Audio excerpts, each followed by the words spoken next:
Hello, this is Jason Frainer with my screencast on my Capstone project, The Last Night on Earth Companion. This is a companion app to the tabletop board game, and it allows the living to no longer play the living dead. So it takes over the role of the zombie players of The Last Night on Earth board game, and it moves it from a semi-cooperative game to a fully cooperative game, and also allows for solo play. The the AI system features a RBF network that allows for some dynamic difficulty and trying to make games more not feel one-sided and to continue to build in tension as the game progresses. So here is the main screen for the game. And you have access to the credits to quit the game, settings. Within settings, you have toggles for the audio and sliders for their levels as well. You also have toggle buttons for enabling which expansions, physical expansions, to allow. This will allow heroes from those expansions and the AI to use zombie cards from those expansions.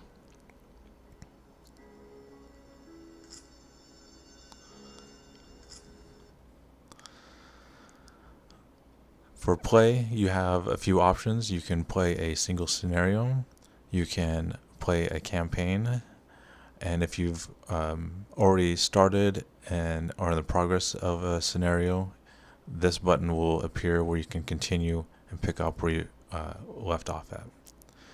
For the campaign, you have several slots that the campaign can be saved in, and once you start a game in one of those slots, let me go back out here. Actually, let me so I can show that campaign is now saved in a slot, and then you have the option of deleting it. On Android devices that are NFC enabled, a option here will be available for loading a saved game from an NFC tag, and I will show that by switching over to a device here. So we go into a campaign, we now have the load from NFC button, and if we go in there, it'll let us inform us to tap an NFC tag to the device. So here I have one, I'll tap it to the device. It'll then pop up with the action to use for the NFC tag, and the companion is listed there. And then it will give us a summary of what was on that tag. So in this case, the saved game was at mission 2 and no heroes have died. And from there we can then load the campaign.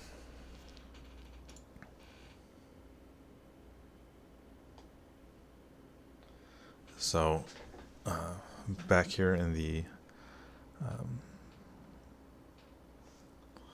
main game, we can then play a game from a scenario there, and it will ask you how many players are playing.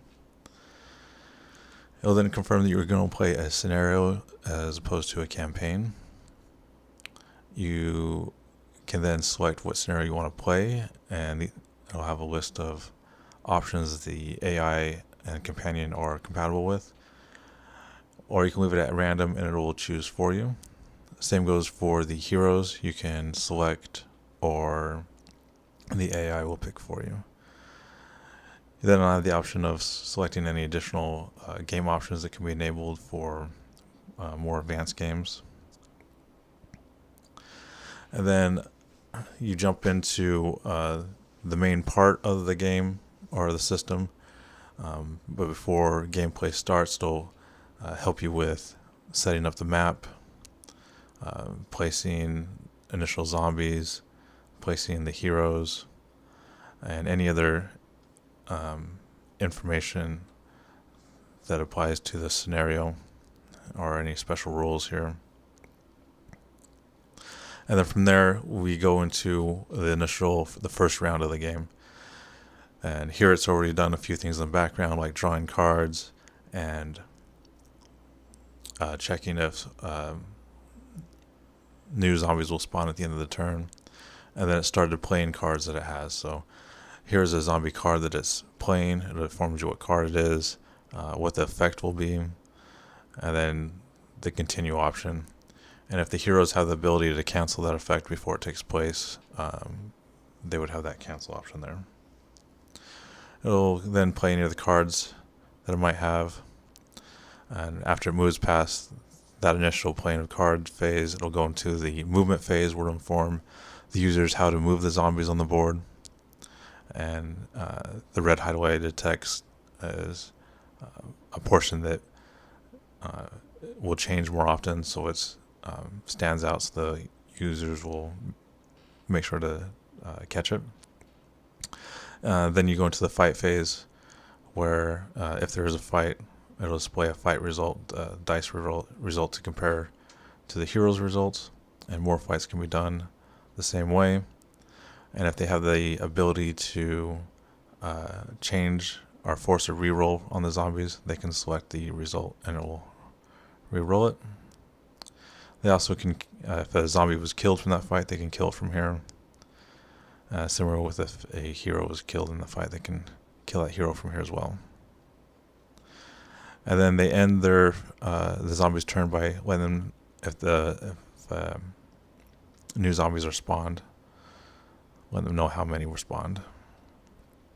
And then goes into the hero's turn.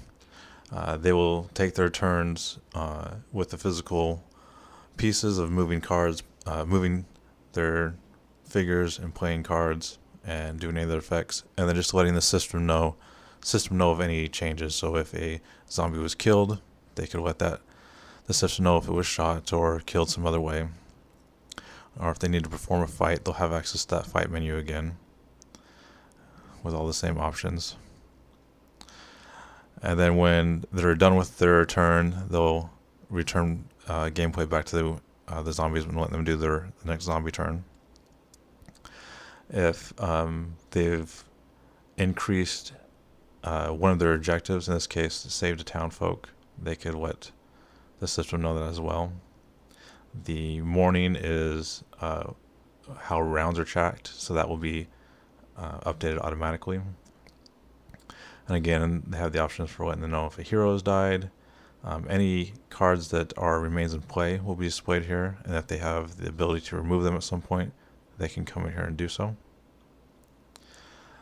There is also the game log that shows information about the round, and this is updated each round. And there's also ability to add photos and share that socially. In a moment, I'll illustrate that on the device. And then there's a speak option as well that works on the device that I'll illustrate. In the option menu, you have the ability to toggle on and off the audio.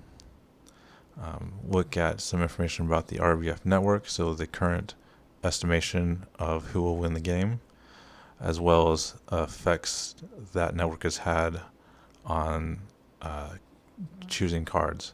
So within this round, it's checked on 2 different shamble cards whether or not they should have been played. There is also an AR functionality, and I'll illustrate that on the device in a moment as well.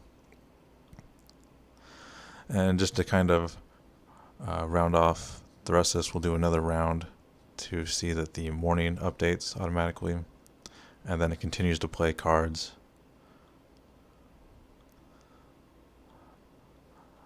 Inform them about movement,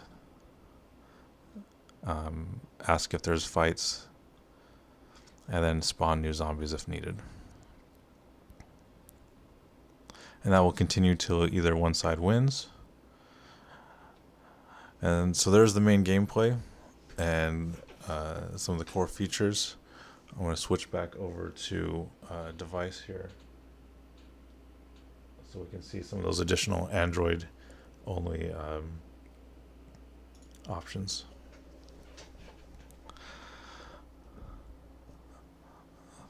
So I'm just going to quickly go through setup again so we can get into a game.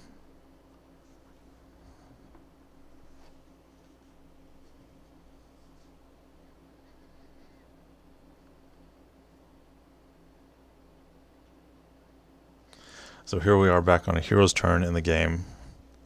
So we have access to the game log again, but here you can take a photo and you can switch to using the front or back.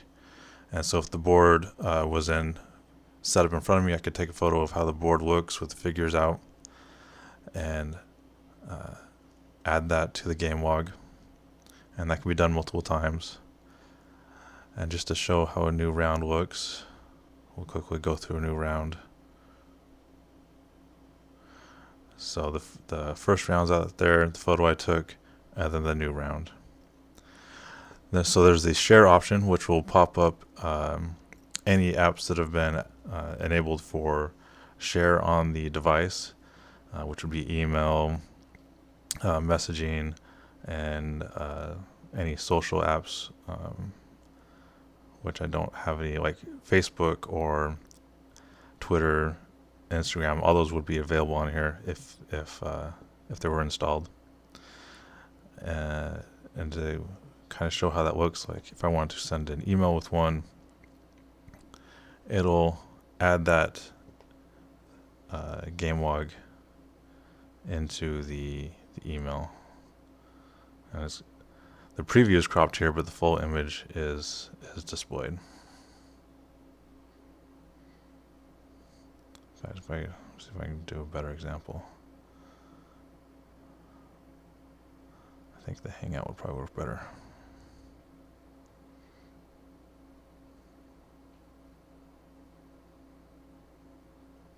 So there you go. There's the image. And as more rounds get added, the preview or the game log would be longer as well.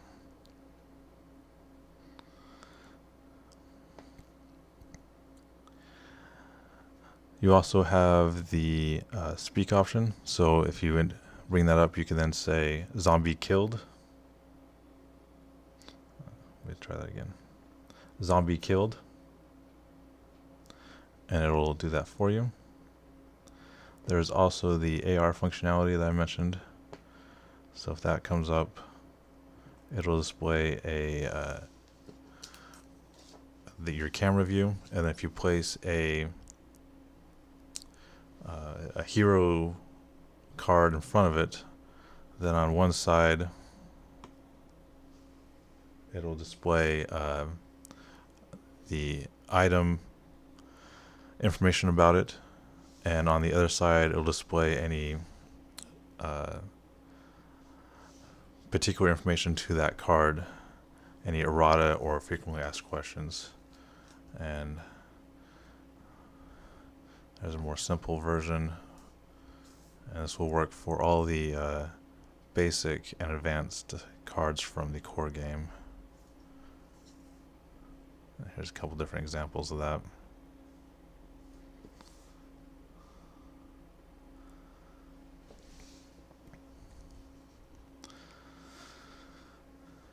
So there you go. That is the last night